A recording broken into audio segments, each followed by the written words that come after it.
নমস্কার, অ্যাস্ট্রোজ্যোতিষ সারমা ইউটিউব চ্যানেলে আপনাদেরকে মন থেকে স্বাগত জানাই। কোহড়া শনিদেব যখন থার্ড হাউসে বসে, তৃতীয় ঘরে বসে, এটা দুর্ভাগ্যের ঘর, কিন্তু বিরাট ভাগ্যকে বুস্ট করে দেয়।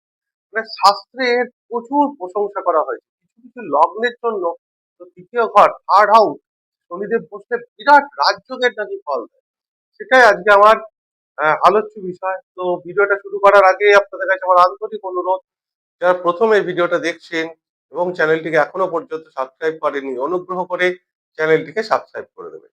দেখুন, ৩ নম্বর ঘরে যখন শনিদেব বসে না, সোজা দুটো ভাগ্যের ঘরে, ধর্ম ত্রিকোণের ঘরে দৃষ্টি। পঞ্চম ঘর এবং ভাগ্যের ঘর, পঞ্চম এবং নবম ঘরে দৃষ্টি, এবং বাকিটা দ্বাদশ ঘর, সেটাও স্পিরিচুয়ালের ঘর।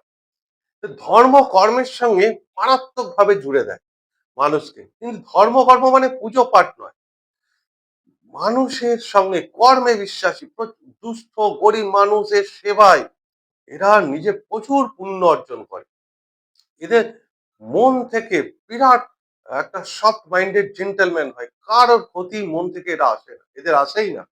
কারো ক্ষতি করা তো দূরের কথা, ক্ষতি করার চিন্তা করব সেরকম আসে না। বন্ধু ভাগ্য অসম্ভব ভালো, আর্থিক স্থিতি ভীষণ ভালো, কারণ দ্বিতীয় এটা, সেকেন্ডের সেকেন্ড, অল্প অল্প অল্প করে পয়সা জমাতে জমাতে বিরাট একটা জায়গায় চলে যায় একটা সময়। সোজা তৃতীয় ঘর হচ্ছে পরিশ্রমের ঘর, ছোট ভাই বোনের ঘর, প্রতিবেশীর ঘর, মার্কেটিং এর ঘর, কমিউনিকেশনের ঘর। তো এখানে শনিদেব ছোট ভাই বোনের সঙ্গে রিলেশনটা অত ভালো দেখায় না, প্রতিবেশীদের সঙ্গে সম্পর্ক খুব ভালো সেটা কিন্তু বোঝায় না। কিন্তু এখানে পরিশ্রমের ঘর, সহজ ভাব, এটা আপনার হবি, আপনার জীবনে কোনো একটা শখ অবশ্যই পূরণ করাবে শনিদেব। এটা সহজ ভাব বলা হয় কেন? সহজ মানে হচ্ছে কোনো একটা কাজ বারবার প্র্যাকটিস করতে করতে আপনার সেটা সহজ হয়ে যায়, ইজি হয়ে যায়। অর্থাৎ যেটা সাবকনসিয়াস মাইন্ড সেটা আপনার অ্যাকসেপ্ট করে নেয় প্র্যাকটিস করতে করতে। যেমন ধরুন, এই পঞ্চম ভাব হচ্ছে ট্যালেন্টের ঘর, সেটা থার্ড, তৃতীয়। অর্থাৎ আপনি যত প্র্যাকটিস করবেন আপনার ট্যালেন্টটা তত বেড়ে উঠবে। অর্থাৎ আপনার কাছে প্রচুর ট্যালেন্ট আছে, কিন্তু সেটা আপনি যখন প্র্যাকটিস করবেন না সেই ট্যালেন্টটা সুপ্ত হয়ে যাবে। ঠিক এইখানেও শনিদেব প্রচন্ড ভালো ফল দেয়। এটা দুর্ভাগ্যের ঘর, ভাগ্যের অপোজিটের ঘর, পরিশ্রমের ঘর। আর এখানেই শনিদেব অসম্ভব ভালো রেজাল্ট দেয়। শাস্ত্রে তো এর ভুরি ভুরি প্রশংসা করা হয়েছে। জন্মছকে নয়, ঘুরতে ঘুরতে গোচরেও যখন থার্ড হাউসে শনি আসে, তখন অভাবনীয় ফল দেখা যায়। ১২টা লগ্নের ক্ষেত্রে আলাদা আলাদা রেজাল্ট এর দেখা যায়। প্রত্যেকটা লগ্নের এর আলাদা আলাদা রেজাল্ট। তবে কয়েকটা সূত্র আমি বলছি। দেখুন, এই তৃতীয়ের ষষ্ঠ ঘর হচ্ছে সার্ভিসের ঘর, চাকরির ঘর। আর শনি যেখানেই বসে না, তার থেকে ৬ নম্বর ঘরে ফ্রি সার্ভিস দিতে হয়। অর্থাৎ তৃতীয় ঘর, তৃতীয়ের ষষ্ঠ হচ্ছে অষ্টম ঘর। অষ্টম ঘর হচ্ছে শ্বশুর বাড়ির ঘর। শ্বশুর বাড়িতে প্রচুর ফ্রিতে সার্ভিস আপনাকে দিতে হবে। আর আপনি যদি মহিলা হন তো বলার কথা নেই, প্রচুর সার্ভিস আপনি দিয়ে যাবেন সারা জীবন শ্বশুর বাড়ি। আর এটা হচ্ছে অষ্টম ঘর, আপনার আপনার জীবন সাথীর সেভিংস এর ঘর, সপ্তমের সেকেন্ড। তো যখন জীবন সাথীর সঙ্গে আপনি জয়েন্ট অ্যাকাউন্ট করবেন ব্যাংকে, এখানে শনিদেব প্রচুর অর্থ দিয়ে যায়, বিরাট সাফল্য দিয়ে যায়। শনিদেব থার্ড হাউসে, যেটা অর্থের অর্থ ঘর, তাহলে অল্প অল্প করে পয়সা জমায় এরা। এর ভাগ্যস্থানে দৃষ্টি, সোজা ভাগ্যস্থানে, মানে একদম পুস্ট করে দেয় না রাতারাতি ভাগ্য, কিন্তু ভাগ্য আপনার ধীরে ধীরে উন্নতি করায়। একদম যত বয়স বাড়বে ডেভেলপ হবে, নিজের প্রচেষ্টায়, নিজের হার্ডওয়ার্কের দ্বারা, নিজের চেষ্টার দ্বারা আপনি একদিন বড় হবেন। কারো সাহায্য লাগে না এখানে, নিজেই নিজের ভাগ্য তৈরি করতে পারে। বলে না যে পৃথিবীতে 10% মানুষ আছে যারা নিজের ভাগ্য নিজে তৈরি করতে পারে, সেটা হচ্ছে এই থার্ড হাউস, পরিশ্রমের ঘর। এরা কর্মে বিশ্বাসী, এরা ভাগ্যে বিশ্বাসী না। এরা ওই জন্য স্পিরিচুয়াল আধ্যাত্মিকতার ক্ষেত্রেও দান করলেও গোপন রাখার চেষ্টা করে সেটা। দান করলেও সেটা শো অফ করায় না সমাজে। কারোর ক্ষতি তো কোনোদিন চায় না। বন্ধু ভাগ্য ভীষণ ভালো। বাড়ি, গাড়ি, লাক্সারি আইটেম। হ্যাঁ, এটা চতুর্থের দ্বাদশ ঘর হলেও একটা সময় এরা প্রচুর পায়। বন্ধু ভাগ্য ভালো, টাকা পয়সা, আর্থিক স্থিতি এটা ভীষণ ভালো। কিন্তু এই তৃতীয় ঘরে যখন শনিদেব তার তৃতীয় দৃষ্টি দেয় না, শনিদেব যেখানেই তৃতীয় দৃষ্টি দেবে সেটা অনেক বেশি আপনাকে এফোর্ট করাবে, অনেক বেশি হার্ড ওয়ার্ক করাতে হবে। অর্থাৎ তৃতীয় হচ্ছে পঞ্চম, যেটা সন্তানের ঘর। সেই সন্তানের জন্য সন্তান প্রাপ্তিতে বাধা হতে পারে, সন্তান নিয়ে কষ্ট হতে পারে। তো সন্তানকে ঠিক করার জন্য অনেক বেশি আপনাকে এফোর্ট দিতে হবে, হার্ড ওয়ার্ক করতে হবে। বারবার প্রয়াস করতে হবে এখানে সন্তান যাতে খারাপ পথে না যায়, সন্তান যাতে এখানে এডুকেশন ঠিক করে। তো সন্তানকে নিয়ে অনেক কিন্তু বেশি এফোর্ট আপনাকে দিতে হবে। কিন্তু সেটা সব লগ্নের জন্য না। কারণ যেমন ধরুন কন্যা লগ্ন যদি হয় আপনার, তা তৃতীয় যখন বসছে, তৃতীয় পঞ্চম ঘরে নিজের ঘরের দৃষ্টি, সেখানে অতটা সমস্যা ক্রিয়েট করে না এখানে। যাই হোক, তো এবার ধরুন যদি আপনার কুম্ভ লগ্ন হয়, কুম্ভ লগ্নের ক্ষেত্রে তৃতীয় সে নিচস্থ হয়ে যাবে মেষ রাশিতে এসে। এখানে শনির একমাত্র রেট্রোগেট হলে ভীষণ রেজাল্ট দেয়, ভালো রেজাল্ট দেবে, বা মঙ্গলের সঙ্গে রাশি পরিবর্তন করলে। তা না হলে এখানে কিন্তু শনিদেব অনেক নেগেটিভ রেজাল্ট দিতে পারে, বিশেষ করে হেলথ এর ব্যাপারে। পায়ের জয়েন্ট পেইন, লিগামেন্টের কোনো সমস্যা, শিরার কোনো সমস্যা, বা বাত, স্পন্ডালাইসিস, এই ধরনের যে সমস্যাগুলো এখানে শনিদেব দিতে পারে যদি আপনার কুম্ভ লগ্ন হয়। আর যদি সিংহ লগ্ন হয়, ভীষণ ভালো, এখানে তুলা রাশিতে উচ্চ অবস্থায় হয়ে যাচ্ছে। আপনার ষষ্ঠ সপ্তমপতি, ষষ্ঠের দশম ঘর হচ্ছে এই আপনার তৃতীয় ঘর, এবং সপ্তমের ভাগ্যস্থান হচ্ছে এই তৃতীয় ঘর। তাহলে সিংহ লগ্নের জন্য বিরাট ভালো। কিন্তু হ্যাঁ, জীবন সাথীর বিরাট আপনার আপনার ম্যারেজ বিরাট ভাগ্যোন্নতি হয়ে যায়। এখানে আপনার জীবন সাথী আপনার নিজের থেকে ভাগ্যস্থানে এসেছে। জীবন সাথীর জন্য ভীষণ ভালো। তাহলে জীবন সাথীর ভালো মানে আপনার অবশ্যই ভালো। কিন্তু এখানে জীবনসাথী উচ্চ অবস্থায় আছে। একটু অ্যাগ্রেসিভ হতে পারে, তাকে কনভার্ট করা, কোনো কিছুতে বোঝানো, সেটা কিন্তু আপনার পক্ষে ভীষণ কঠিন।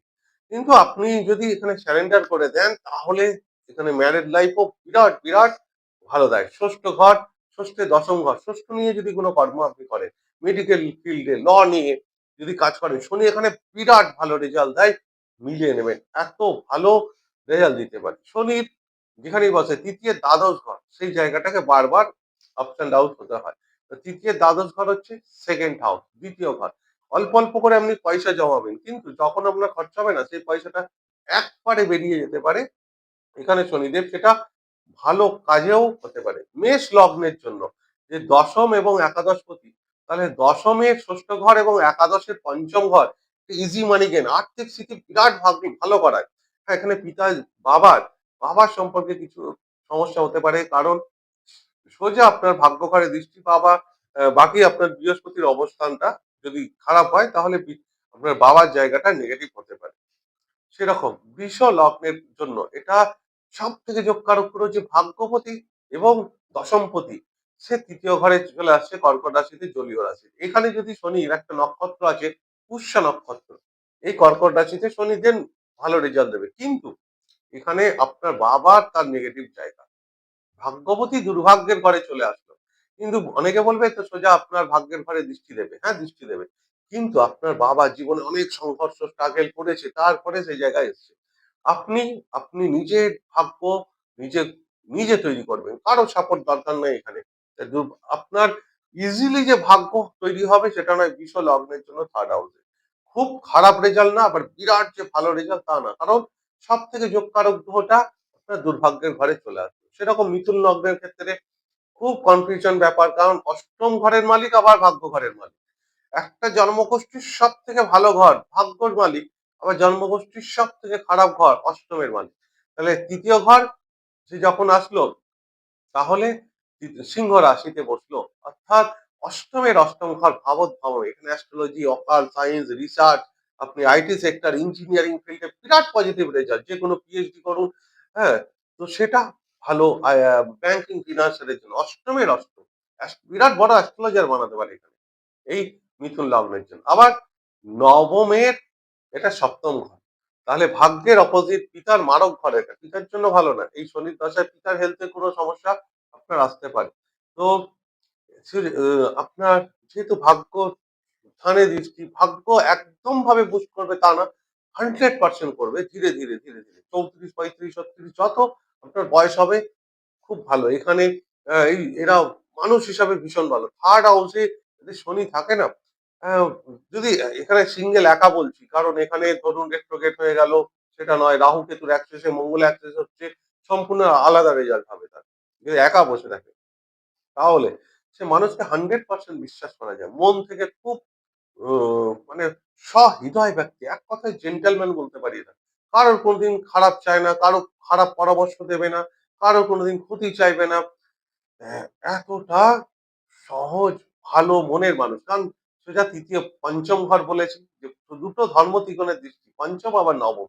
আর দ্বাদশ ঘরে। দ্বাদশ ঘরেও স্পিরিচুয়াল আধ্যাত্মিকতা মোক্ষ লাভের ঘর। তো পুজো পাঠ সঙ্গে অতটা যুক্ত না হলেও কিন্তু এরা বললে কার্মিক স্ট্রাকচার মারাত্মক ভালো। অর্থাৎ এরা ভাবে যে ধর্ম, কর্ম, পুতুল পূজা এগুলো একটা আলাদা ব্যাপার। কিন্তু এরা জানে যে এই পৃথিবীতে এমন একটা শক্তি আছে, একটা কিছু আছে যে পুরো এই সমস্ত কিছু নিয়ন্ত্রণ করছে। একটা বিলিফ সিস্টেম মারাত্মক স্ট্রং। তো এরা গরিব মানুষের উপকারে দ্বারা কর্মের দ্বারা এরা বিরাট পুণ্য সঞ্চয় করে। অর্থাৎ দেখবেন এরা শিবের মাথায় দুধ না ঢেলে সেই দুধটাকে না কোনো গরিব বাচ্চাকে খাইয়ে দেবে। এই কর্মে বিশ্বাসী এরা। এই থার্ড হাউসে শনি। মিলিয়ে নেবেন 100%। এরপরে ধরুন কর্কট রাশির ক্ষেত্রে কর্কট লগ্নে তৃতীয় ঘরে মানে মিথুন রাশিতে বসলো, কন্যা রাশিতে বসলো অর্থাৎ শনির তার নিজের বন্ধুর ঘর বুধ। তাহলে সপ্তমের ভাগ্যস্থান তৃতীয়, আবার অষ্টমের অষ্টম ঘর। আপনার সপ্তম অষ্টম পতি দুটো প্রচন্ড, একটা মারক গ্রহ, একটা মৃত্যুর ঘরের কারক। শনি আপনার জন্য অত্যন্ত খারাপ গ্রহ, লগ্নেরও শত্রু। সে তৃতীয় ঘরে এসে যাচ্ছে। অষ্টমের অষ্টম মৃত্যুর ঘরে আসছে সপ্তমের ভাগ্যস্থান। ম্যারেজ লাইফ বিরাট ভালো। এই কর্কট লগ্ন মিলিয়ে নেবে। কর্কট লগ্নে শনি থার্ড হাউসে বিরাট ভালো রেজাল্ট দেয়। অকাল্ট ফিল্ডে অ্যাস্ট্রোলজি, তন্ত্র, মন্ত্র, রিসার্চ, আম আপনার আইটি সেক্টর, ইঞ্জিনিয়ারিং ফিল্ডে খুব ভালো রেজাল্ট দেয় কর্কট লগ্নের জন্য। আবার আপনি সিংহ লগ্ন বললাম যে তৃতীয় শুক্র একদম শনি এখানে শুক্রের ঘরে তুলা রাশিতে উচ্চ অবস্থায় থাকে, ভীষণ ভালো। সেরকম কন্যা লগ্নের জন্য ভীষণ ভালো। বৃশ্চিক লগ্নের জন্য তৃতীয় পতি সব ক্ষেত্রে বসছে। তো এটা তো আরো ভালো। বৃশ্চিক লগ্নের রাজযোগ বলা হয়। কিন্তু চতুর্থের দ্বাদশ ঘর, তাই মায়ের হেলথ, প্রপার্টি রিলেটেড কিছু একটা নেগেটিভ রেজাল্ট আসতে পারে, যেটা পরবর্তীকালে মানে বয়সে একটু বেশি বয়সে আপনি তার সুখ পেতে পারেন। আর তুলা লগ্নের ক্ষেত্রে হয়তো তুলা লগ্ন বলিনি। তুলা লগ্নের সে চতুর্থ পঞ্চম পতি, এই পঞ্চমের একাদশ ঘর, সন্তান গেন হবে, আবার সন্তান ঘরের দৃষ্টি তার সোজা মানে কুম্ভ রাশিতে পড়ছে। এটা একটা বিরাট পজিটিভ যোগ। কিন্তু এখানে প্রপার্টি রিলেটেড মায়ের হেলথ এর, মায়ের সঙ্গে আপনার সম্পর্ক, আপনার ম্যারেজ, আপনার সঙ্গে কোনো রকম রিলেশন, শ্বশুর বাড়িতে যেহেতু আপনি ফ্রিতে সার্ভিস দিতে হবে, তাই এখানে একটা মায়ের সঙ্গে সম্পর্ক, জমি বাড়ি প্রপার্টি রিলেটেড খুব একটা ভালো না। কারণ এখানে এক্সট্রা এফোর্ট আপনাকে দিতে হবে। ধনু লগ্নের জন্য দ্বিতীয় তৃতীয় পতি খুব ভালো।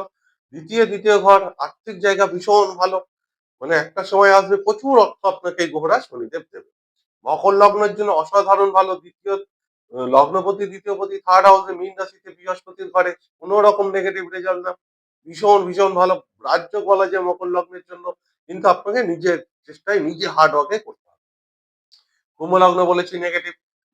মীন লগ্নের জন্য সে আপনার একাদশ দ্বাদশ পতি। তাই থার্ড হাউস মানে বিশ্ব রাশিতে বসছে। দ্বাদশ পতি নিজের থেকে সুখের ঘরে, আর একাদশ পতি নিজের থেকে পঞ্চম ঘরে যাচ্ছে। একাদশে পঞ্চম। Easy money gain, 11th connection, share market, easy lottery, সাট্টা জুয়া, এই জায়গা থেকে বিরাট গেইন দিতে পারে গ্রহটা শনিদেব। যেখানেও আপনাকে অনেস্টি, সততার সঙ্গে থাকতে হবে। তাই এই দুর্ভাগ্যের ঘরে শনিদেব অসম্ভব ভালো রেজাল্ট দেয়। ১২টা লগ্ন আমি এক এক করে বুঝিয়ে বললাম। শনিদেব থার্ড হাউসে কি রেজাল্ট আপনাকে দিতে পারে।